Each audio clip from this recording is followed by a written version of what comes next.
TitleMatchNetwork.com. Jim Ross, you were very close to Jim throughout the years. What are your thoughts on his current situation and what happened? Do you think he was a scapegoat? We all know that he had a love-hate relationship with The Office, and Vince didn't really like him and loved him and hated him and whatnot. WrestleMania weekend, you know the story. What are your thoughts on the entire deal, how it went down? Do you think he was in a scapegoat? Or? Well, I don't know. Again, not being there, it's hard to, you never really know. You can only speculate. If you ask me to speculate, I would speculate that Jim was probably the fall guy there. That they looked at somebody, okay, well, somebody's got to take a hit here. So who was the guy in charge? Who should have reined it in? Is that fair to Jim? I don't know. I thought that, I watched it. Hindsight's always 20/20. Would I have handled it differently? Maybe. Would I have gone with it and just said, well, damn, Flair's on a roll? But at the same time... Did you see it? I did see it, yes. Sure did. What were your thoughts? This is a train wreck. Yeah. It was entertaining. 100%. It was very entertaining. I was on the phone with Steve Austin the other day. We talked for an hour and a half and just laughing the whole time, telling the stories back and forth. And he starts laughing, going, damn, he goes, we should have just rolled tape on this. It would be the first half of the show. And it's just, to a more mature audience, to an inside audience, they'd probably love that.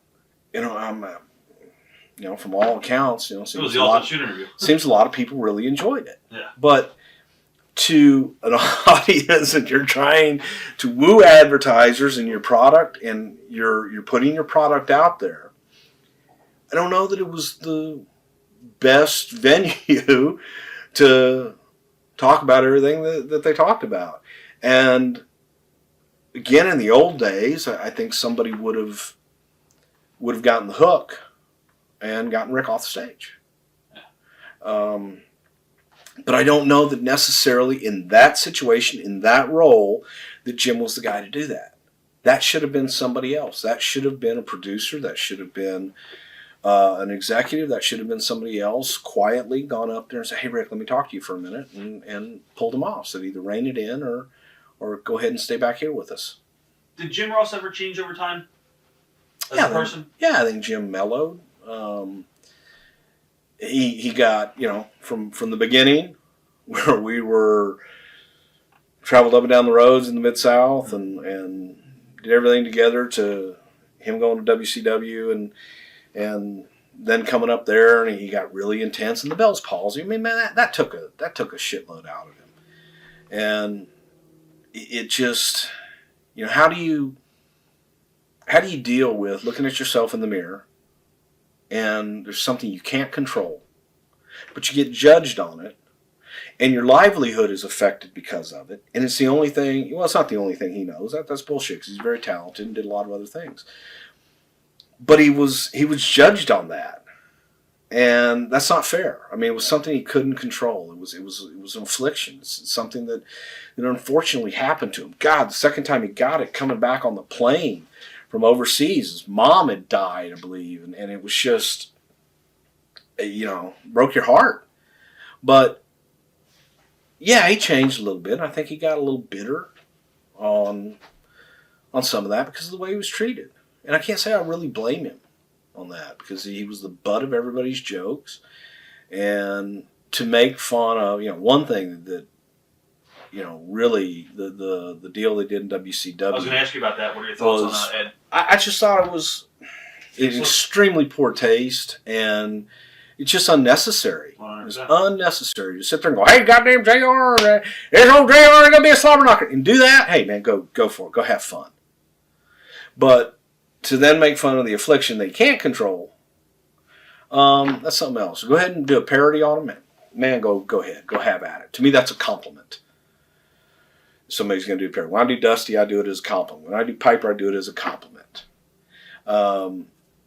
It's just, again, you get older, and fuck, we're all immature and drunk and do stupid shit sometimes, which you're not really proud of.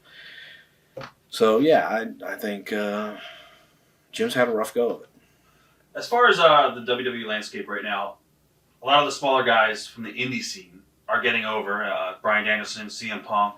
What are your thoughts on that? And is that an influence of Triple H? Because, Vince usually likes the big guys. And now they're going with the smaller guys. Matt Sydal, who's been off TV for a while. But, Bryan and CM Punk. Guys that... But I think you can go back to Eddie Guerrero and Rey Mysterio.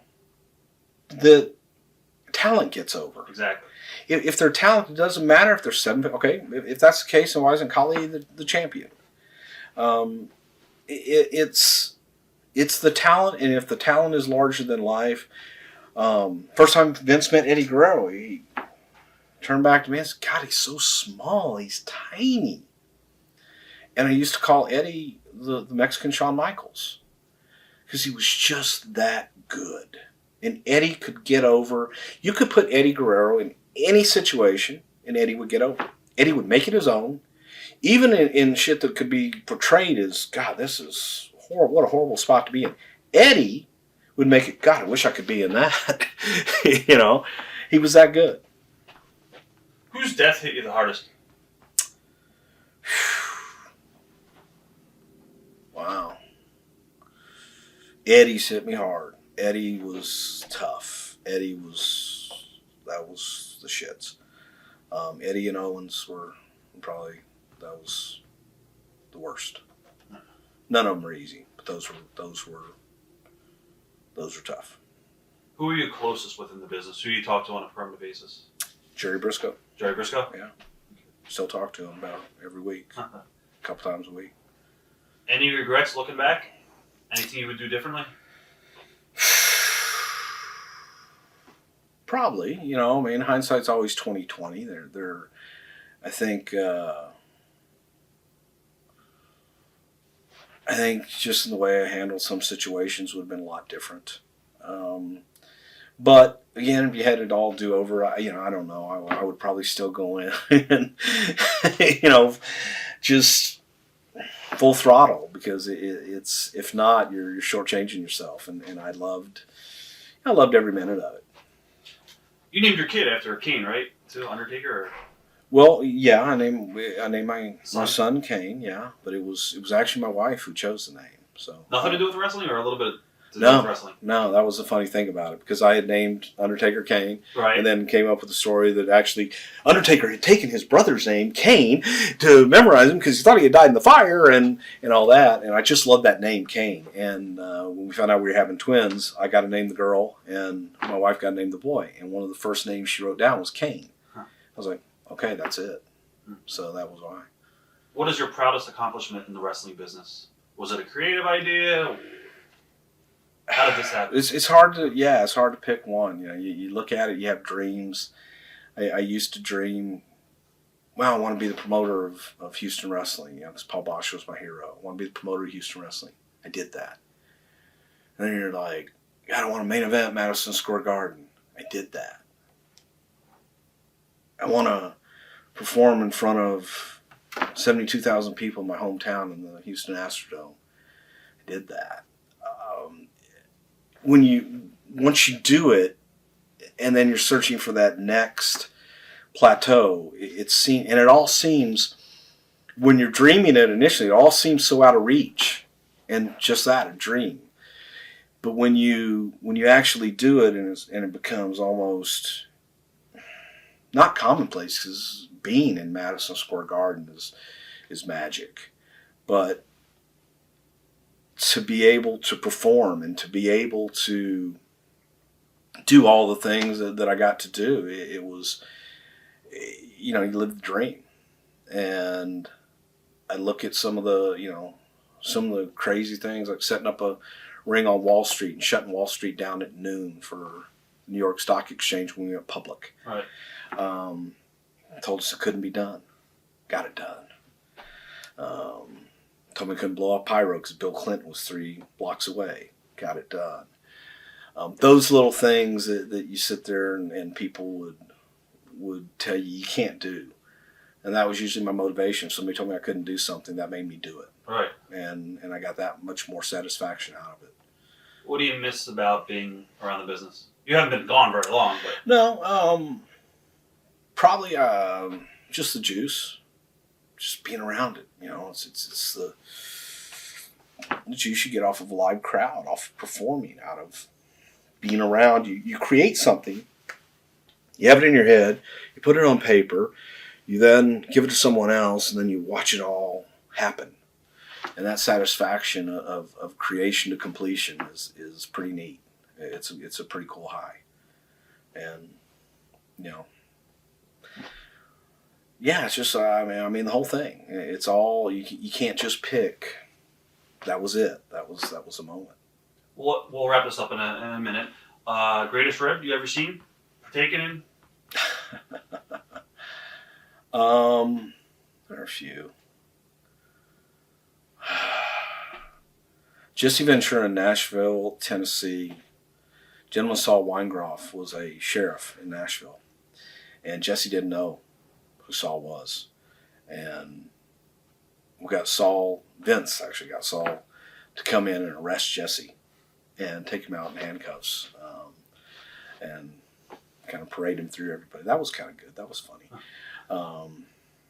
Did the same thing with Jonathan Coachman in North Carolina somewhere. And they brought Coach and they cuffed him in front and put a towel over him so that he wouldn't have to walk out handcuffed for running an illegal gambling operation because he was running the football pool. That's awesome. And then we had Vince walk out on cue. What the fuck? And just chewed Coachman out up one side and down the other. And then we actually put him in the car and took him away. And Steve Kerr told us a similar story about him and Kurt Hennig. He did the same rib to Hennig. I'm sure you heard that story, right? Oh, yeah. The time that Jerry Jarrett explained that he had never been ribbed in his career, and somebody ribbed him. What did they do to him?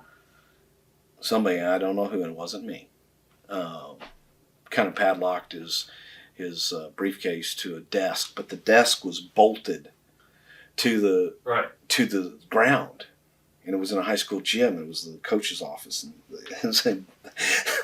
they handcuffed it and chained it with a chain about that thick that bolt cutters couldn't get through. And Jerry called the cops. And that was kind of good. That was kind of funny. Because he had been promoting all day that he'd never been ribbed. Why would you? So, yeah, that one was kind of funny. Do you think Vince will ever step down fully, or will he be in this business until the day he dies? Last breath. Last breath will be something about the business.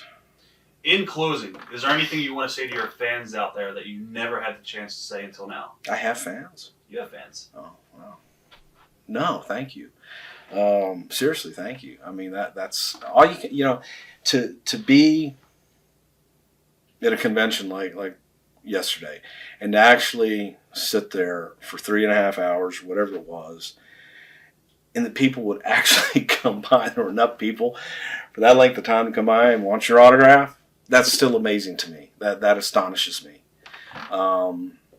So yeah, it's just it's a thanks that the people actually cared that much and remembered you, and the fact that you actually made any kind of impression in somebody's life. It sounds hokey as shit, but it's the truth, because you don't realize until you actually see it and feel it and touch it, and it's kind of a humbling deal. Watch thousands of exclusive shoot interviews right now on TitleMatchNetwork.com.